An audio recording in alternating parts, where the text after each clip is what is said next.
Hayırlı gün, qadrli milletdaşlar. Tug'arag üstelde qatnaşışı, qadrli dostlarımız, kollegalarımız. Qaynar selamlarımızı Urta Ural arasında bik matur tabiat qoşağında ornaşkan Arakay avından jiberemiz. Zor tugul ul, bik kişkene Arakay degen avul. Kişkene bolsa da ul özünün tarixi, Tatar halkımızın guruf-гадәтләре, yolaları, jir biyuları, milli kiyimleri, iskiterlik tabiatı hem kişileri bilen bay. Amanın seri bir gadi. Çünkü mında tumuştan başlap ahırgı günge kadarlı yola ham guruf-гадәтләр bilen birge yaşaylar. 1958 yılda avulga yaş kelin bulup Tatar tili okutuşusu Sardarya Nigamatova kilip düşe.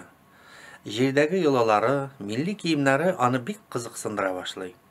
Şuluk 58 yılda avul yaşlarını toplap birinci konsertlar uyuştura ham şundan başlap Arakay avulunun milli turmuşu ikinci derecege köşe. Avulda ulu boğundan bik köp burungu jırlar, biyular, yolalar yazdırılıp alına. Alar sahneleştirip zor sahnelerde king tomoşaşıga kuyula başlay. Bu yıl ansamblge 65 yaş tola. Ansamblda 100'den artık katnaşışı 4 buğun vakilleri katnaşa. Guruf-гадәтләр bu alda şınnap da buğundan buğunga köşüp bara.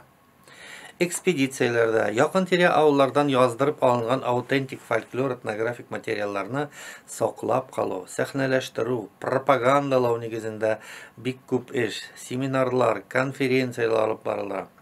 Үзебезнең регионара конкурсларны булдырдык. Шуларның арасында Уйнагыз гармоннар, Салават күпере балалар конкурсы, Муса Джалилгә багышланган конкурс та бар. Туган тел Габдулла Тукайның иҗатына багышланган.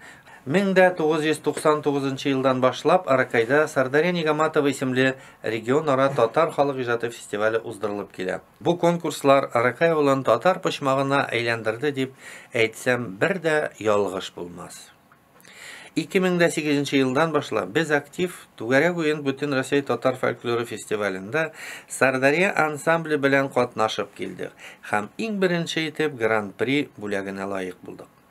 Дөресен әйткәндә, Тугәрәк уен фестивале татар фольклорын, аутентикасын, милли үзенчәлеген яңа баскычка күтәрде. Җитәкчеләр казына башлап, әллә нинди йолалар, борынгы җырлар, югалып барган көйләр, уен корыллар эзләп таптылар. Бу чын мәгънәсендә иҗади лабораториясына һәм татарның төпле, нигезле милли хәрәкәткә әйләнде. Яздырылган көйләр, йолалар тиз арада сәхнәләштереп, киң тамашачының хузурына чыктылар. Фестивальның транзит, күчмә рәвештә төрле регионнарда уздырылуы да бик кызыклы иде. Чөнки без бер-беребезнең яшәешен күреп, диалектлар белән танышып, бер зур гаиләгә әверелдек. Беренче фестивальләрдә ярыш беренче урында булса, соңыннан ул дуслык, татулык бәйрәменә әйләнде. Фестивальның чыгышлары, җыйган, тупланган материаллары Татарның мирасы, байлыгы итеп аудио-видео материалларда, методик кулланмаларда зур дәнәдә коллективларга таратылды.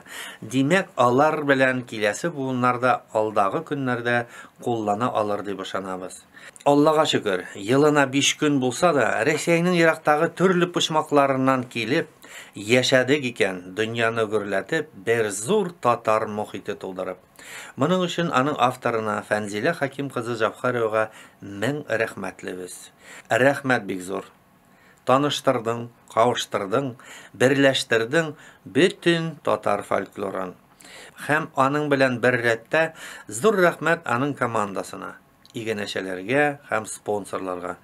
Эдуард Анваровичны монда иске төшерми дөрес булмас. Авыр туфрагы җиңел, урыннары оҗмах төрләрендә булса иде. Фестиваль барышында татар өчен янып көеп яшәүче бик күп милләттәшләребез белән танышырга насыйп булды.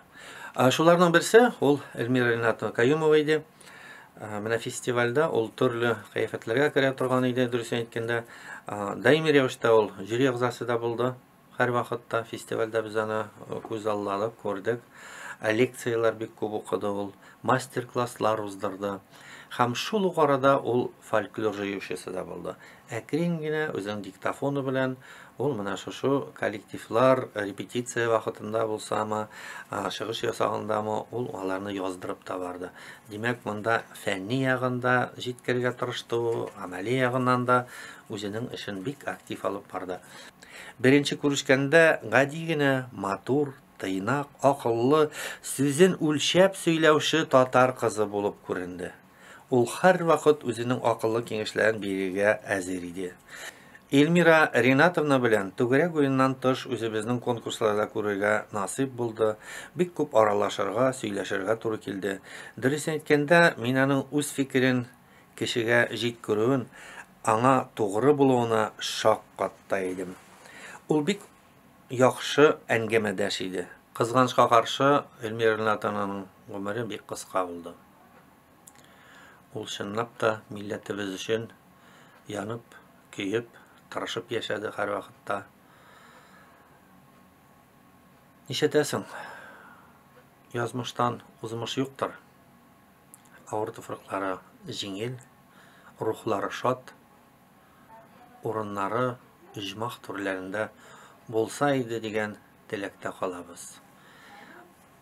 Аның тормышы, аның иҗаты безнең хәтерләребездә мәңге сакланачак.